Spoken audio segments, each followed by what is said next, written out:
Queer, Saturday and Sunday afternoons on GBNews. Expect fiery debate and passionate discussion as me and my panel tackle some of the biggest topics hitting the headlines. It's a place for everyone's opinion. No one gets cancelled, but no one gets an easy ride. Oh, she's on it today! Be ready for conversations that are fierce, frank, and of course, fun. Every Saturday and Sunday afternoon from 4 p.m. on GBNews, the People's Channel. Join me, Camilla Tominey, on Sunday mornings from 9:30, taking the politicians to task and breaking out of SW1 to see how their decisions are affecting you across the UK. Bursting the Westminster bubble every Sunday morning, only on GB News, the People's Channel. Britain's watching.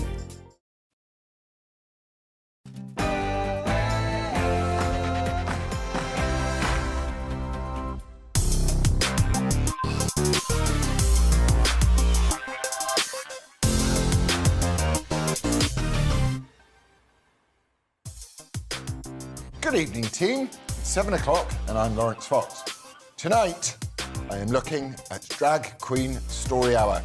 You've probably heard something about it recently, as a parent, I want to make sure that children are safe and not exposed to content or performances that aren't suitable, or am I just overreacting? I'll be talking to two people on opposing Ofcom compliance sides about it. Then you can get to put Fox on the spot and ask me anything you want. Never works out well, does it, that one? And finally, I dish it out with senior risk meteorologist Jim Dale and talk about climate change and if it is really the end of the world as we know it. And don't forget, most importantly, I want to hear from you. Send your views my way at gbviews@gbnews.uk. That's all coming up after headlines with Tatiana Sanchez.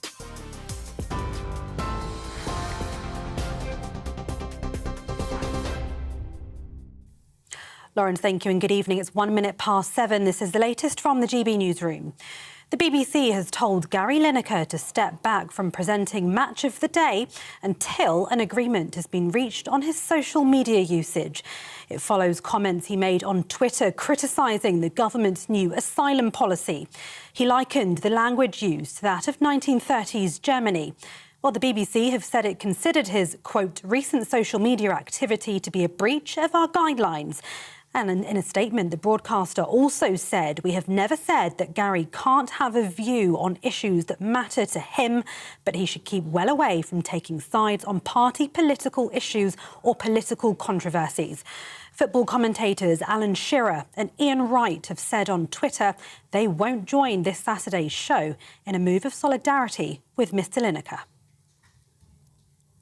In other news, Rishi Sunak has agreed to give France almost £500 million over the next 3 years in an attempt to end the Channel migrant crisis. The Prime Minister held talks with French President Emmanuel Macron in Paris today before announcing the landmark deal, which will see a new detention centre established in France. The joint news conference followed the first bilateral summit between the two countries in 5 years. Mr Sunak says the new illegal migrant legislation introduced this week supports this new deal.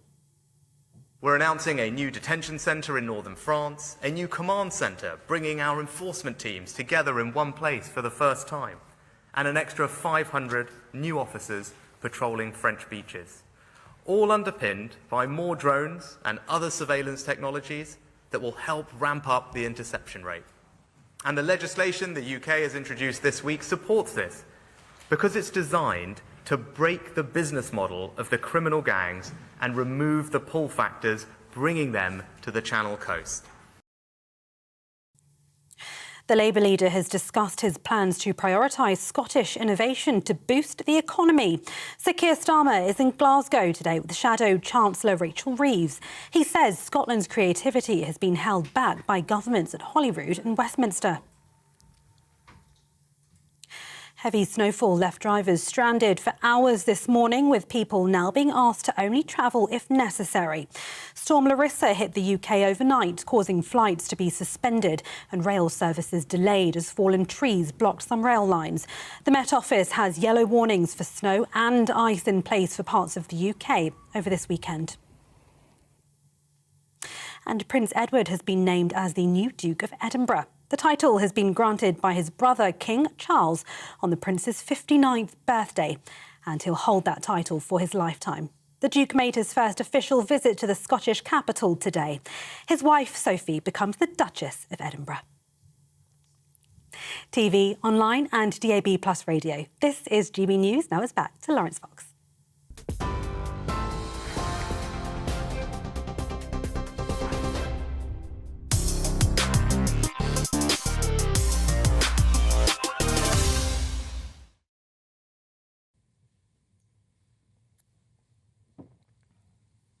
Riddle me this. As I was wandering down the street in South London this morning towards a mob of blue-haired wokatrons, tears rolling down their mask-covered faces at the sheer injustice of anyone objecting to a dude in a dress twerking in a child's face, I was struck by yet another peculiar inconsistency of their already unfathomable ideology. Why, I wondered to myself, are they so desperate to make sure that toddlers have access to half-naked men's arses in noisy pubs, but they get all sensitive and supposedly hurty words in classic Roald Dahl books?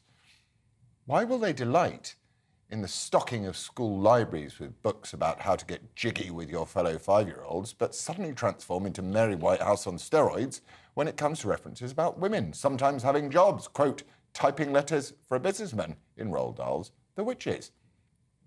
I'm not sure if there is a hard and fast answer to this conundrum, but it all has a slight end of daisy feel to it, doesn't it? A crack in the door of what is to come, perhaps. Or is it, as I suspect it is, that the nasty little woke virus is mutating again, this time away from the trans community, having rinsed that one dry, and on to drag artists. I went to a drag show in Blackpool once as part of a birthday weekend, and it was really fabulous. It was a drag Wizard of Oz, and it was far better than about 90% of the National Theatre's output. Beautifully staged, performed and sang. Very tongue-in-cheek, naughty and hugely watchable. The adults in the audience loved it. You'd have to be a real drag not to enjoy the queens. But some of the footage I've seen from these new children's drag events are a million seedier miles further down the yellow brick road than that evening in Blackpool, and it makes my skin crawl. This relatively new phenomenon of parading half-naked around children whilst parents consume noble quantities of giggle juice is in danger of doing damage to the whole drag art form in the eyes of Joe Public, who has grown up belly-laughing to panto dames rather than grimacing at dames in pants. RuPaul had it right before he predictably rolled back on his comments about trans to prevent himself from being cancelled when he said, drag loses its sense of danger and its sense of irony once it's not men doing it, because at its core, it's a social statement and a big FU to male-dominated culture. The parasitic woke brigade, though, don't care who they destroy in the name of progressive kindness. If drag artists have to suffer on the interminable woke journey to the sexualisation of children, whether complicit or not, then so be it. And then there's the schools. The hundreds of freedom of information requests sent to schools across the land about the current horrors of PSHE and RSE lessons and the hypersexualisation and racialisation of children in school, bravely highlighted by Tory MP Miriam Cates and others. Gender ideology, skin colour privilege, diversity, equity and inclusion, and all the other symptoms of woke infection are ever present, as this peculiar desire for the school and the state to have precedent when dealing with introducing kids to the birds and the bees at inappropriate ages ahead of parental choice and guidance. At some point, we're going to have to draw a line in the sand before yet another minority group is exploited and then discarded to fuel the woke advance. Perhaps it's time to make drag great again by returning it to the quirky adult-only art form of yesteryear and away from the seedier aspects of this modern child-focused iteration. Perhaps also we can make childhood innocent again by getting rid of RSE entirely in schools so that kids can go back to being kids rather than indoctrinated sex pests in the making. So, tonight I am asking you, are we over-sexualising our children? Email me at gbviews@gbnews.uk or tweet at GBNews.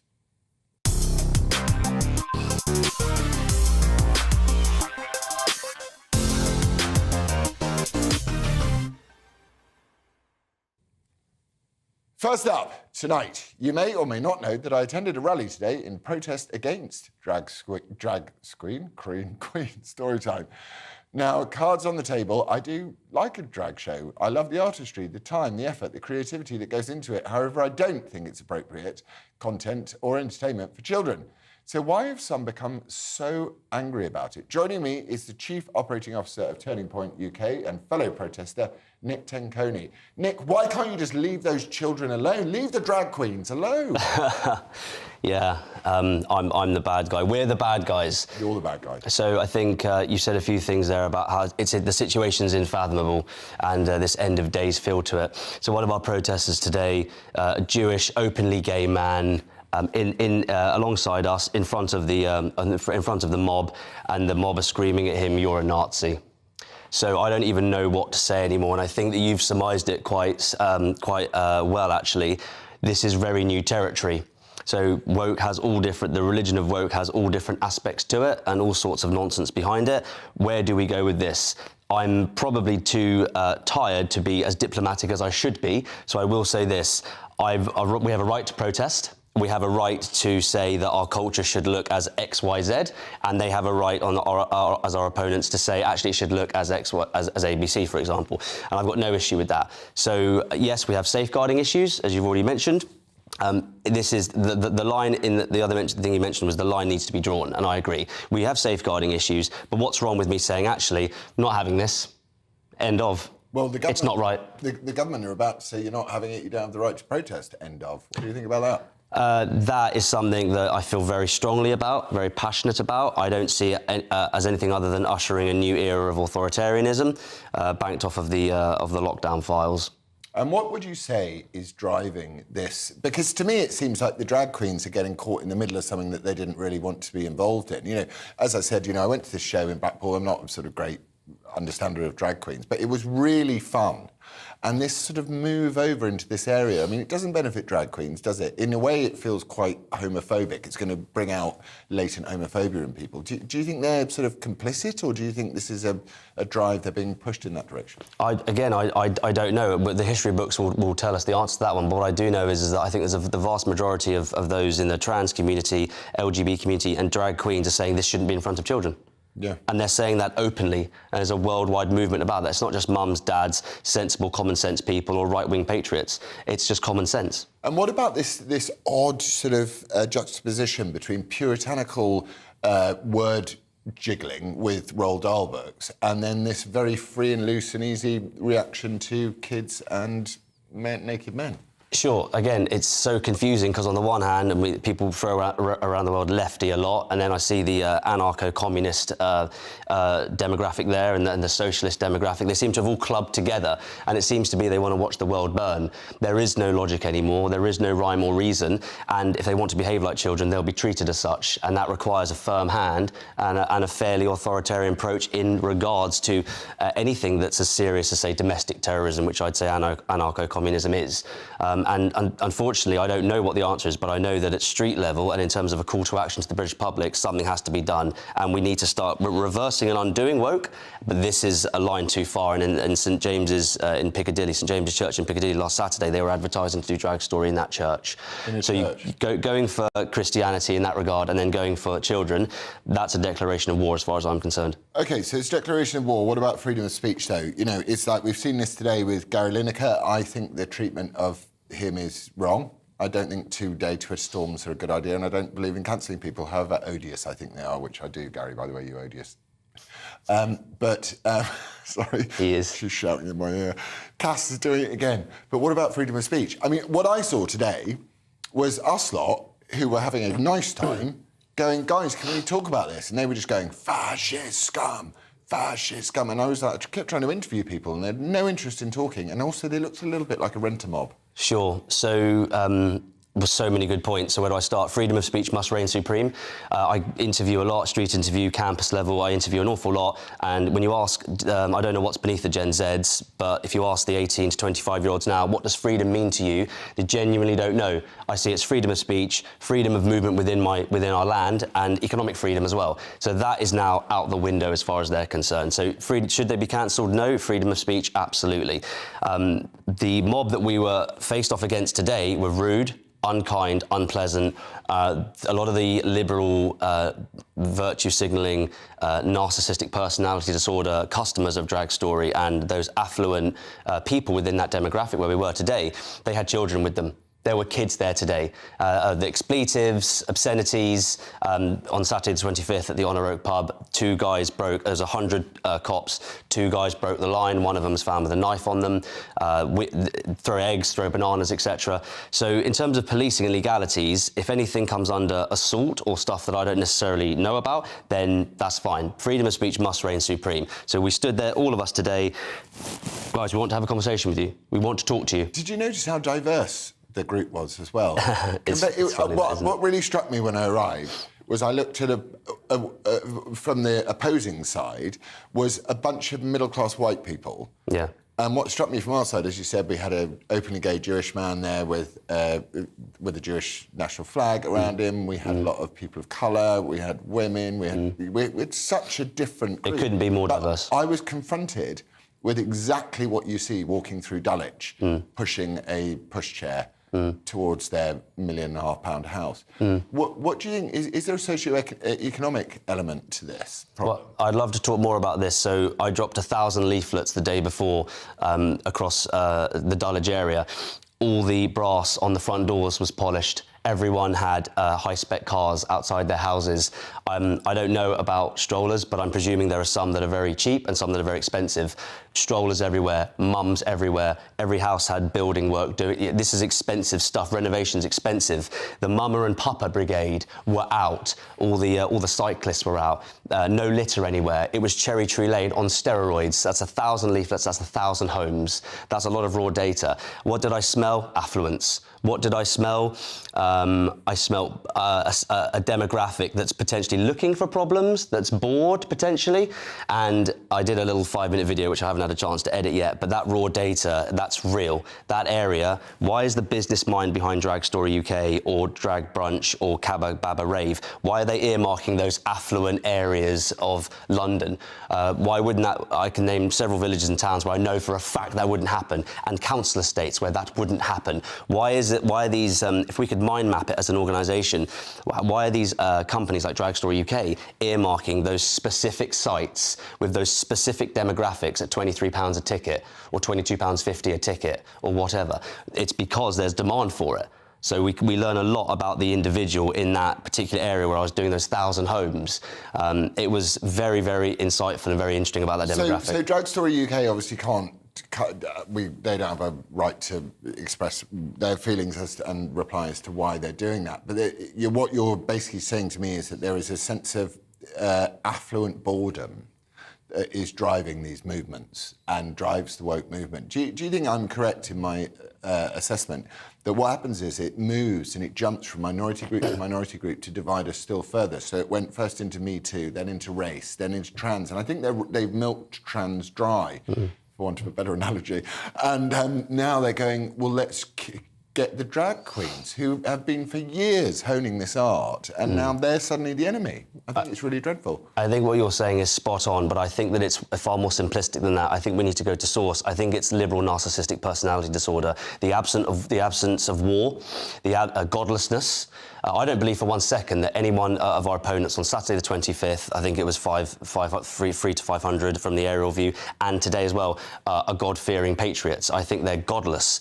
And I think that, it's to your point, I think that there is without complicating it, there's a very specific market, there is a very specific demographic, and for some reason they have their way in our institutions, and our government don't want to get their hands dirty in the culture war. So Turning Point UK, fellow patriots, good people like yourself and Calvin, we will lead the charge then, because it seems like they have a right, freedom of expression, freedom of speech, but they've crossed over, and there is definitely something inherently wrong with mums and dads who are okay with putting their children in front of this filth. Time to reclaim the UK and reclaim our children's futures. Nick Tenconi, thank you very much. Coming up next, I'm talking to drag queen and performer Vanity Von Glow about why I'm blowing Cass, why I'm blowing all this out of proportion. I'm back in 3. Cass. Yep.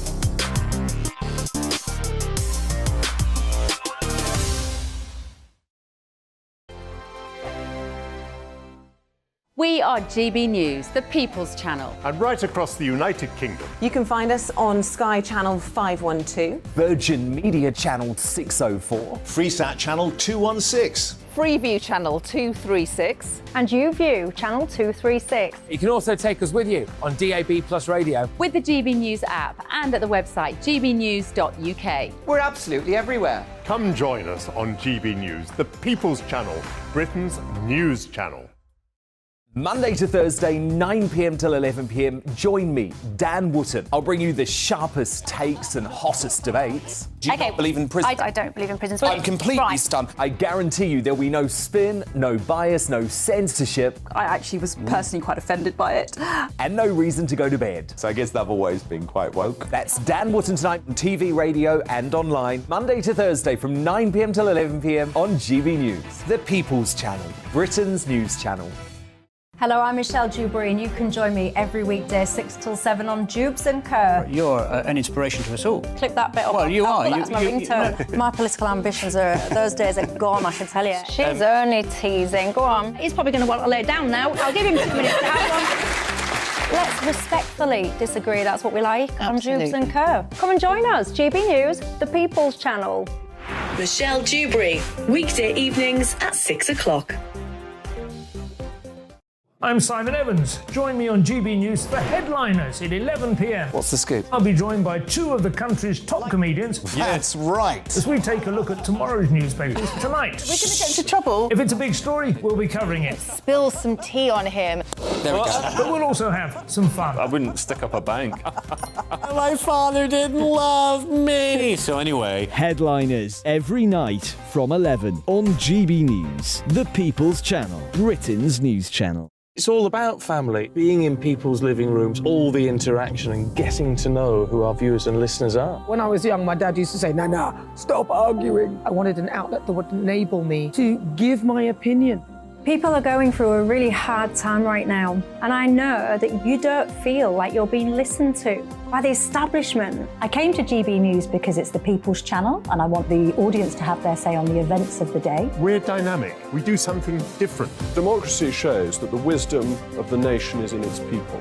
I get to travel to find out what the story is from a personal perspective. The British people aren't fools. We know when we're not being told the full story. We've got to work out how Britain moves forward from this. It's the best country in the world. The establishment had their chance. Now we're here to represent your views. Britain's watching. Britain's watching. Britain's watching. We're proud to be GB News. The People's Channel. Britain's news channel.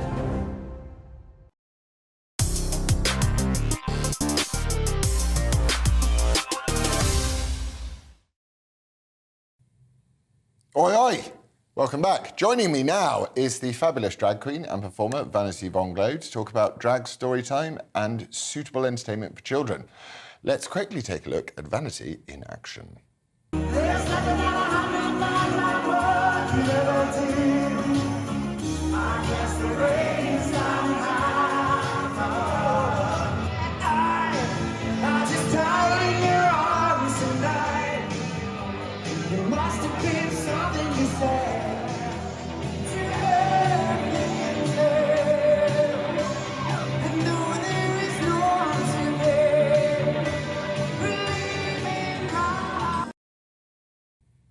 I want to go. I want to go now.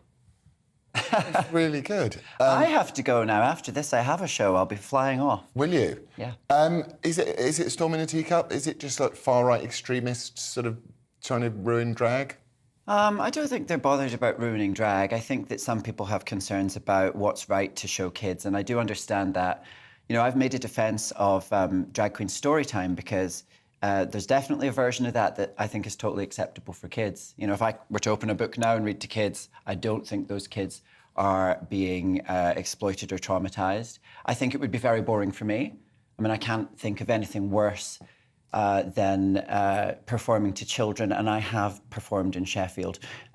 So I make my defence of it without it being something I'm interested in myself, because I do think that some of the artists are trying to bring some joy to young families with their performance and with their art. They're not really in the best position to necessarily defend themselves, because the intensity of the conversations become really a bit a bit much. So that's really interesting. I was speaking to Nick before, and I've got this feeling that the kind of the seedier aspects of what I would call wokery, you know, this sort of woke thing, uses sort of minority groups to advance the division in society. And, you know, and I have this great memory of this drag show in Blackpool that I went to. It was incredible. So it feels like drag queens have been taken out of the area where they've been performing for years, and now they're into the limelight. And do you think that's a result of the choice of drag queens, or do you think that that's a result of the choices of a movement behind that? I mean, I think that drag queens are autonomous creatures.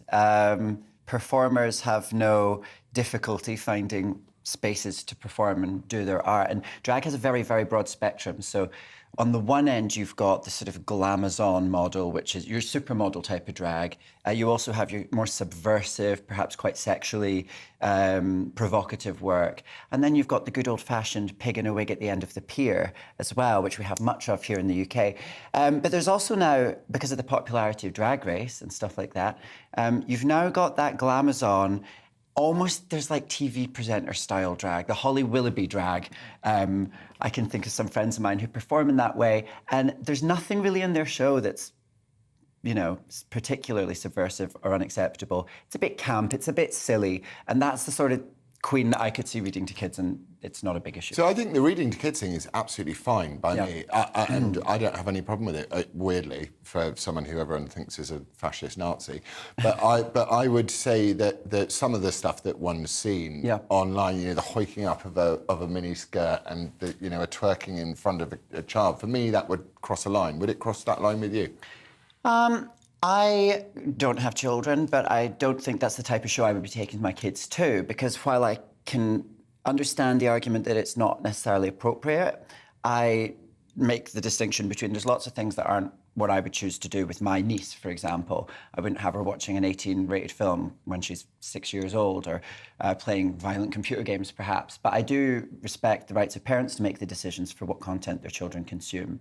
And I also don't think that just because a performance is inappropriate means that it's exploitative or means that it's grooming. And I have some sympathy for the point you were just making about, I'm aware that here at GB News people are very concerned about the creeping woke movement.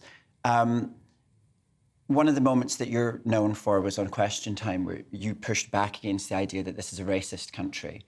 And I think that some people have misgivings about the expanding definition of some terms, including racist. So there's been some would say, a concept inflation, where ever-increasing behaviours are defined under that umbrella.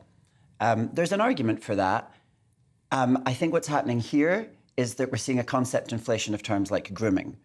Because as far as I'm concerned, a Beyonce performer doing the Single Ladies or doing Crazy in Love, who's doing a bit of ass shaking and shaking a tail feather, is actually they're doing the assignment. That's what the performance is.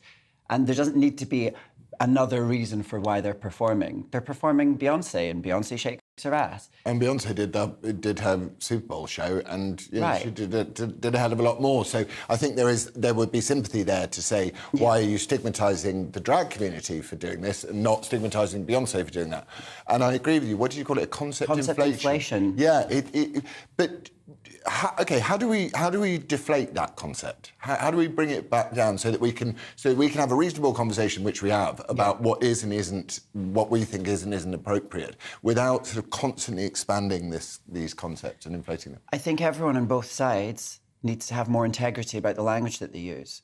I'm not one of those people that likes to go around telling other people what words they should say, and I absolutely believe people are free to use the terms that they want to use to define the things as they see it. But at the same time, let's use a sort of minimal necessary force. Let's not just because you're annoyed that there's a performance taking place somewhere that you're uncomfortable with, use the most extreme language in public discourse, like the language of grooming and paedophiles. I mean, I myself have behaved immodestly in the past, but I kind of hasn't? Right, but I draw the line at being called a nonce. Right, yeah. And that's part but of I draw the line at sorry for saying nonce. Oh, sorry, is that a forbidden word for the watershed? Sorry, I said nonce. Oh, now I've said it 3 times. I'm sorry. Thanks, Ofcom. We're all friends again.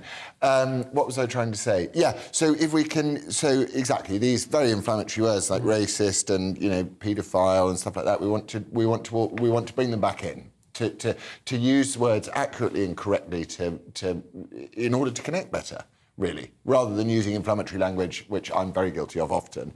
Well, and I do think that our way forward is back together. I had a conversation here at GB News with Calvin Robinson the other day, and my approach is to try and have the conversation with a bit of playfulness, but try and approach it from a fairly muted point of view. It can become quite extreme, and I would understand why some people who are right in the eye of this storm have been under such attack because of performances that they've done. It's so frustrating because some of these performers I know, they're like proper artists, and their work is being described as if it was flashing in the street, and that's literally not the same thing. You're an actor. You know that when you are doing a kissing scene, you, the actor, are not doing that scene for some weird sexual thrill. You're doing it because the story has asked for kissing in that scene. You have a job to do. In the same way that... I find it very uncomfortable, though. Whenever I had to do it as an actor, I found it very, very uncomfortable. Yeah. I hated it. Yeah. So, I know what you're saying. But so are we in agreement that there are elements to the children-focused drag stuff which is too much, and that we should also enjoy and appreciate the non-sexual version of what drag is? I think there's room to appreciate that there is a kind of Disney princess drag that, to me, my favourite drag is saber-toothed drag. It should be quite cutting. You couldn't tell. Right, that's what I enjoy, that's what I like to do. I wouldn't like to limit my own performances by filing my teeth down in that way. So I think that we should I think there's a lot of people that have probably not seen a drag show in a long time and don't realise that the art form's moved on since Lily Savage. There's still stuff like Lily Savage out there, thank God. And yes, there are quite racy performances that take place. There have been instances of a couple of those that have taken place, and there have been young people there because it's babies and it's really a show for the mums. Yeah. Mums will take their babies to see a screening of a 15-rated movie sometimes. I know, but maybe they shouldn't. Well, that's for the parents to decide, I think. I agree. Well, Vanity, thank you very much for coming on and being so balanced and generous with your time. Right, coming up, you are putting me on the spot. Oh, no. And I get your reaction to my first half of the show. Coming up in 3.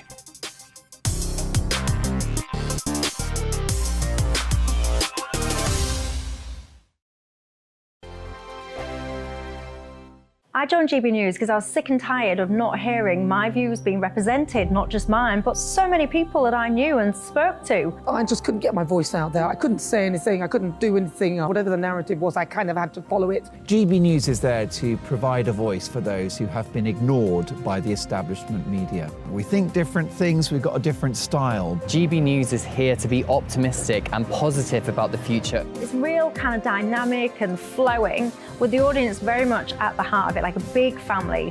Here at GB News, we talk about the things that matter to you. Hearing the voices from right across our towns and cities, especially our towns. All sides of the argument represented with a heavy dose of opinion. We're on a mission here to make a difference. And the GB News family really is here for you, and whatever time of day you can watch or listen. Britain's watching. Britain's watching. We're proud to be GB News. The People's Channel. Britain's news channel. Westminster is going around in ever-decreasing circles, followed by the media. Britain is broken. How on earth did we get into this mess? But more importantly, how do we get out of it? Join me at 7 p.m, Mondays to Thursdays on Farage, here on GB News. We will have open, rational debate. We've got to work out how Britain moves forward from this. Join us here on GB News, the People's Channel. Britain is watching. You've probably seen politicians interviewed 1,000 times, but we do it differently. We find out who they really are, we don't shout, we chat, and hopefully we bring a bit of light, not just heat. Did you know Kate Moss? Apparently. Do you have a pair of jeans or a pair of jeans? No, of course I don't. What would I do with them? My friends are like, oh my God, what's she doing now? Join me every Sunday at 6 for Gloria Meets, only on GB News, the People's Channel, Britain's news channel. I'm Jacob Rees-Mogg, the Member of Parliament for North East Somerset and a former government minister. For years, I've walked the corridors of power in both Westminster and the City of London. I campaigned in the largest democratic vote in our island story. I know this country has so much to be proud of. We need to have the arguments, the discussions on how we make it better. The wisdom of the nation is in its people. Vox Populi, Vox Dei. That's why I'm joining the People's Channel. Join me Monday to Thursday at 8 p.m. on GB News, Britain's news channel. I'm Mark White. As GB News Home and Security Editor, I cover those key issues that are so important to you. Our authorities, our communities doing all they can to combat violent crime. With the public services under unbearable strain, why are we still failing to control our borders? Defence, the first priority of any government, has been continually hollowed out. Can we trust our politicians to protect the armed forces? Join me, Mark White, on GB News.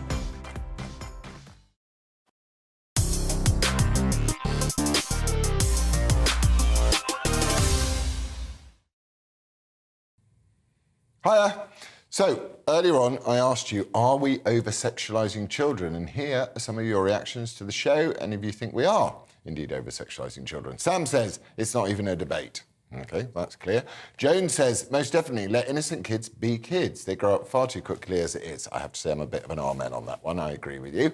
Another viewer has tweeted, it was a pub and a non-existent event. That's not true. It was an existent event. You need to do your research. They just took it down off their walls. It was online. If parents wanted to take their kids there, it was their own choice. OK, cracking liberal there.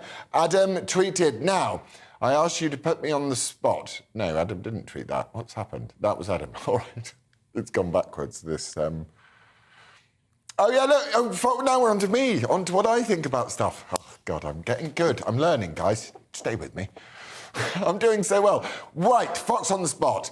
What are your views on Lineker being cancelled by the BBC? I don't like anybody being cancelled. I just think it's ridiculous. I think his opinions are odious virtue signalling rubbish, and I think that it's an example of the fact that however hard you try and hide from this massive woke cancelling monster, however virtuous you are, however much kneeling you do, however much screaming to the skies about how diverse and equitable and inclusive you are, you're still going to lose your job after a 2-day Twitter pylon. It's called cancel culture. That's the enemy, not Gary Boroff Lineker.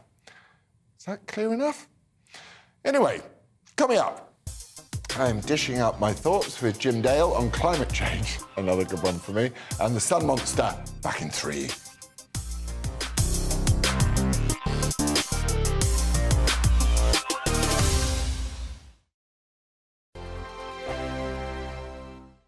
First and foremost, I am a GB News fan, and I was before I was working here. Just love the fact that we're asking the questions that a lot of establishment media won't ask. With a bit of a twist, we not only want to inform you, but we want to keep you entertained. It's worth the drive because you get in and the team's all ready and waiting, they're itching to go, and it's a proper little family. GB News is the People's Channel. It's the audience that makes the programme sing. We're giving our viewers and our listeners a voice. I see the thousands of your letters, tweets, emails, you name it, coming in. Britain is broken.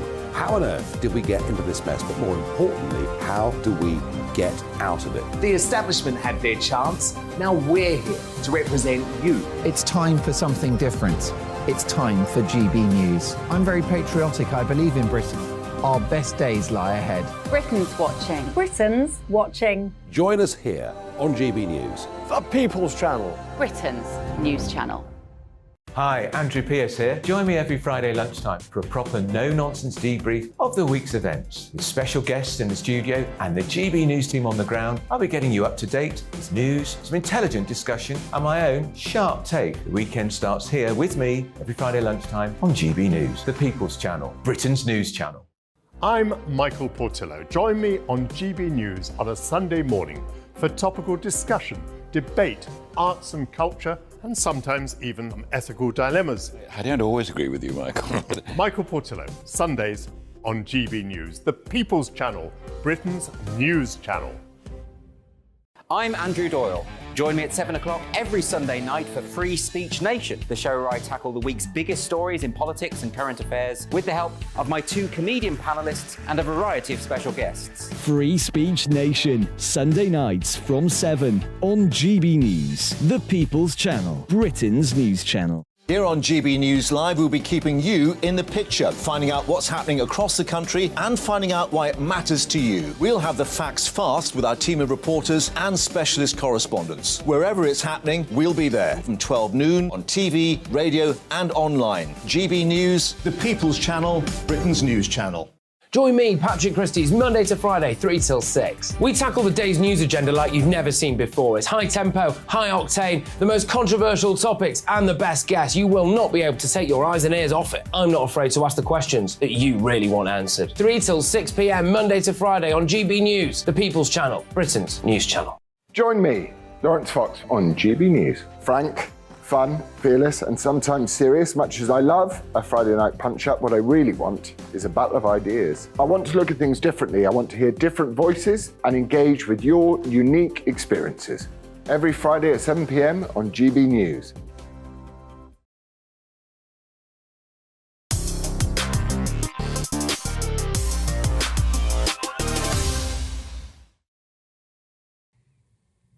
Now, every week I dish it out with someone interesting and fascinating, and I was lucky enough to sit down with a meteorologist risk analysis today. And yeah, we argued about climate change, put it that way. Ale, risk meteorologist and founder of British Weather Services. That's correct. Welcome. Thank you. Meteorologist is quite hard to say, isn't it? It is. It's hard to spell as well. Most people drop an O somewhere. There's 3 O's in there. I bet you they do. What is a meteorologist? It's something to do with the weather. What's a risk meteorologist? A risk. Start off with a meteorologist and then go on to risk. Well, look, the weather's a risk, as is climate. We all know that. We live in it, and we all know it. Yeah, well, I think most of us know it. Look, we live the weather, and I've been doing this for 40 odd years, the Royal Navy first, and then my own company, British Weather Services. So kind of, how can I put this? You get into the sort of way that the weather works, not just in an extreme way when it really, really impacts, it has done in the UK over the last few days, but even day to day. I'm a big believer that the weather is actually our biggest influencer, bar nothing. And I'm talking about the external now. So it affects us in so many ways, and that's why I get involved in so many areas in terms of what I actually do. It was interesting that you said you've been working in the weather for 40 years, because I think it's not miles away from 1984, which was the year that I remember the climate being mentioned to me by Mrs. Struthers in 5S at Bishop Gilpin's school in Wimbledon. As they do. And she told me that by the millennium, the world there'd be no petrol anymore, and the world was going to end unless we all looked after the environment. Hasn't ended. Alessandro Occasional Cortex, or whatever her name is, in America has said we've got 11 years, now 9. Do you think that these constant predictions of the weather, of the apocalyptic predictions, are helpful? Do you think the world is going through?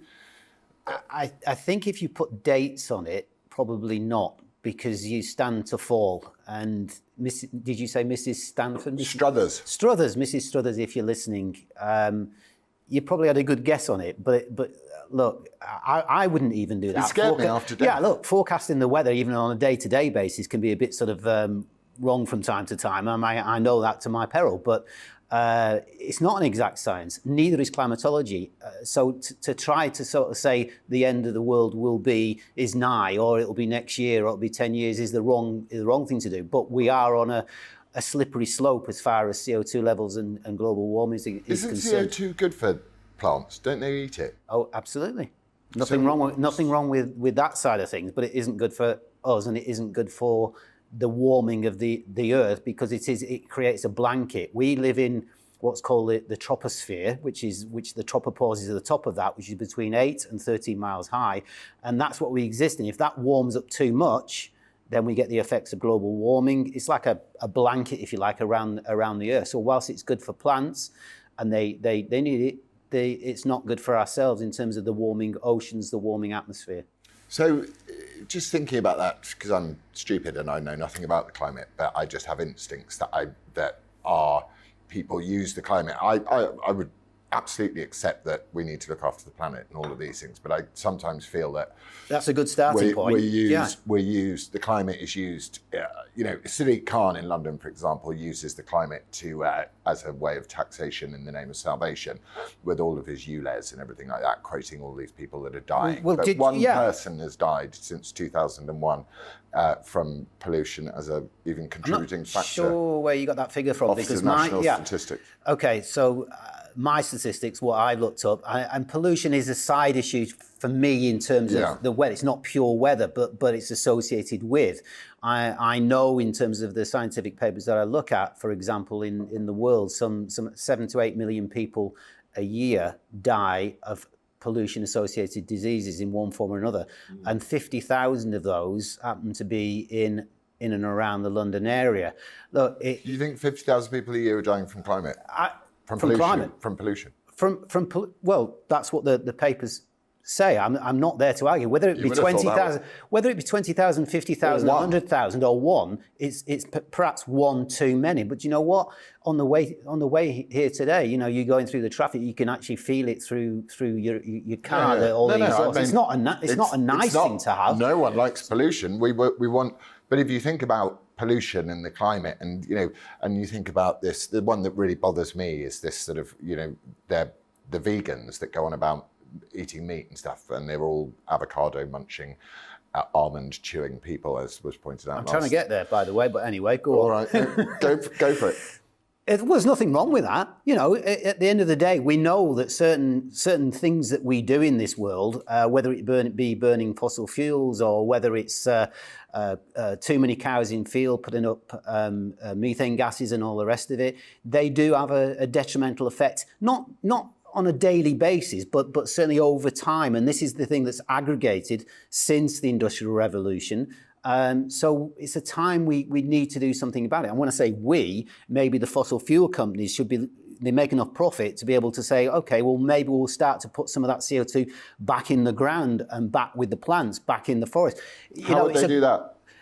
Well, I don't want to go into too much detail because I'm not capable of going that far. I'm not an engineer or in that science. Carbon capture, exactly that. So climate change and the way that we're going, it's what we want to do here is not a revolution, it's an evolution. It can't be a revolution. I mean, for example, I now drive a hybrid car. I don't drive an electric car, full electric. Why? Because I know we haven't got the infrastructure. This government has not put the infrastructure there to enable seamless travel from A to B to C all the way through this country. So there's an handicap there. It happens in other countries. They're moving a little bit quicker. I think we'll get there. What with electric? Do you think electric's a fad?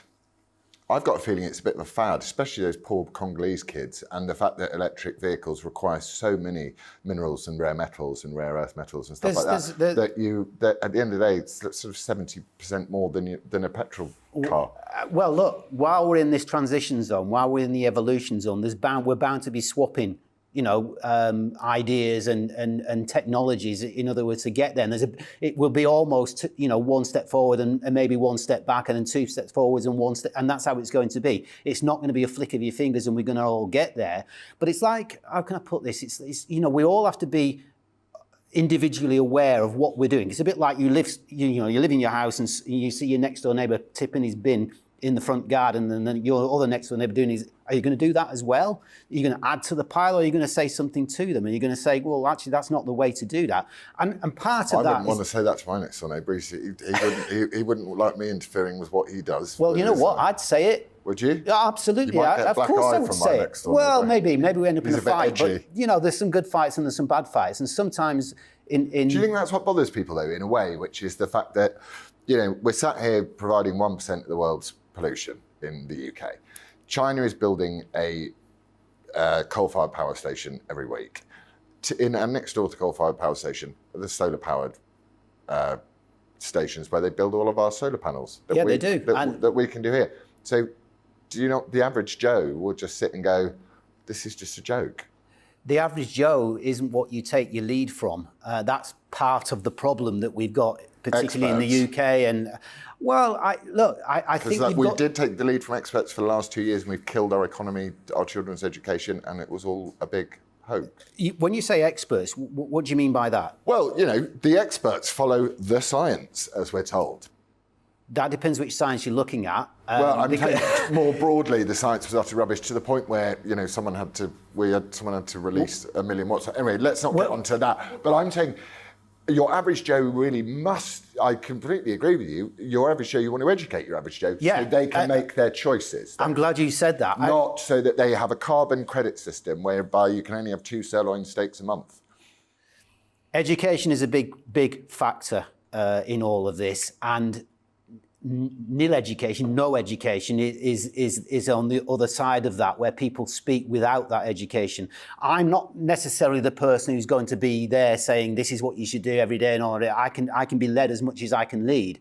I can only go so far. My brief, my own upbringing, education, and knowledge, and what I've experienced through time, particularly with weather and climate, takes me so far. There are better people than me. There's more educated people than me that we need to be led by. We shouldn't be led by the sheep. We should be led by those people. Yeah, and look, science. Greta Thunberg, should we be led by her?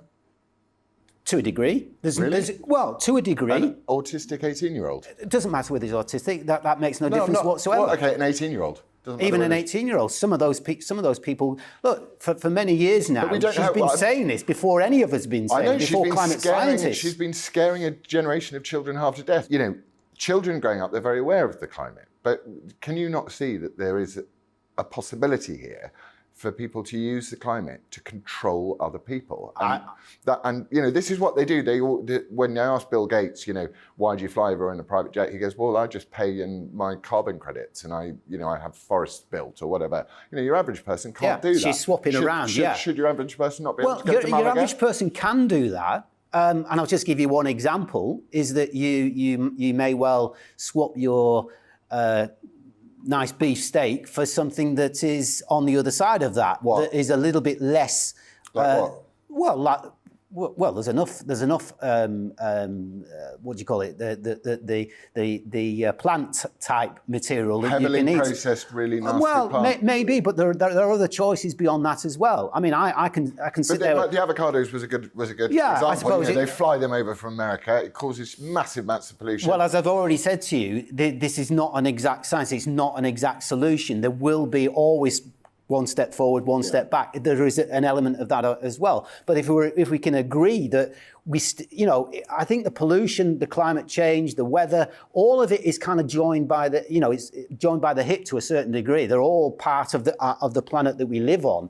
And I think we all want to live on. Nobody would say that we don't want to live on a planet that is clean, that is healthy, that we can live long and prosper, and so leave a better planet for our children. Yeah, exactly that. Nobody's going to argue with that, except the very extreme people in this world for their own political reasons and other reasons. So it's not what we do. It's necessarily how we do it. How we do that is where the arguments are, if you like, the discussions are, and that's going on all around us. So there are people making their own choices for the right reasons, like I'm driving the hybrid car rather than the other car, because I know that's a step in the right direction. And not for a Congolese child, it's not. For a Congolese child, that's a step in the wrong direction, because that's all day down a unregulated mine with breathing in poisonous fumes so that we can feel better about ourselves. Yeah, and I think the Congolese person would look upon that as being, you may well be right in terms of the way that some companies will approach their labour and what they would actually do with them. And the weight of an electric car, and the particulates that the brake dust comes out of those and all this stuff. Surely, is there not a case to be made that as we were raised when we were little, which is, we want to make a better life for our children than we had, that in the absence of the technology that doesn't involve subjugating a whole bunch of poor Congolese people, child labourers, to mining of poisonous vapours out of the ground, is there not an argument to say, GDP, let's increase GDP globally. Let's get people out of burning wood into burning something a bit less polluting. So is there, surely... Yeah, there is. If people can afford it... I would not disagree it's kind of carbon swapping what you're talking about. In other words, you get into a point where you're saying, okay, what can we do from taking these people away from burning wood to doing something else? And I know, having talked to people who do the carbon swapping type thing, I don't, but other people sort of organise it and make it happen. I know one or two of the fossil fuel companies are actually doing this to negate their history. Look, let me not too much knock the history, because we are where we are because the Industrial Revolution came along and we all went with it, and that was the way that we got to the GDPs and all the rest of it, etc. In other words, that we became the economy. Wasn't it? The Industrial Revolution? Best Yeah, but you know what? Ever. I remember in the... Warm building, probably. But as well as that, and at the time, I remember as a young child, and a very young child, walking around in the Manchester area, smog atmosphere, choking, literally choking. And I remember it distinctly, thinking this is just awful. And that was chimneys. That was putting, burning the coal and all the rest of it. So we wanted to get away from that. And there was fights then to stop that, to stop the Clean Air Act, etc., etc. So look, the scrambles and the skirmishes that we're having along the way, the discussions even that we're having today, they're part of the equation of going forward and making things better for us all. And how we get there, what we are, as long as we're going in the right direction for the right reasons. And I take your point about the Congolese people and other people. To be frank, if they weren't doing that, they'd probably be down a mine doing something else, gold or something. As well. Sadly, yes, that's the way it is. But to give them a chance, and hopefully we can pull them up rather than push them down. We've got to have that view. We've got to have that sort of... I like what you're saying about an evolution rather than a revolution. It's been an absolute pleasure talking with you. And you, thank you. Thank you so much. Cheers. Good luck with it. My thanks to the brilliant, fantastic Laurence Fox, who returns in a week's time. It's Mark Dolan tonight. A busy show for you. A Gary Lineker on the brink special. Well, he has been suspended by the BBC. He arrogantly said that he'd be hosting the show tomorrow night, but he's been sidelined. He's been benched by the management at the Beeb. But are they doing enough? Should he stand down altogether? Now, I'm the king of free speech. You know that. But the bottom line is he is the face of the BBC, its best paid star. So if he can't be neutral, I don't think he should be there. That is the topic of my big opinion monologue. We'll get reaction from one of the most respected journalists in the country, former editor of the Sunday Mirror, Eve Pollard, live in the studio. Does the Lineker scandal, the drama, threaten the future of the BBC, especially after they've taken such a kicking in relation to Brexit and a single-note coverage of the pandemic? So it's Lineker, it's the Beeb on the brink. Also, Rishi Sunak, has he pulled it out of the bag? Is his deal with France and Emmanuel Macron a game changer? Half the country want to stop the boats, but will this new agreement, which is costing us £500 million, do the job? We'll get reaction from the leader of UKIP, good friend of mine, Neil Hamilton. We've also got all your favourite elements of the show, the papers, my take at 10, in which I'll be dealing with Prince Harry and Meghan, and lots more to come. But it's Lineker next. Don't go anywhere.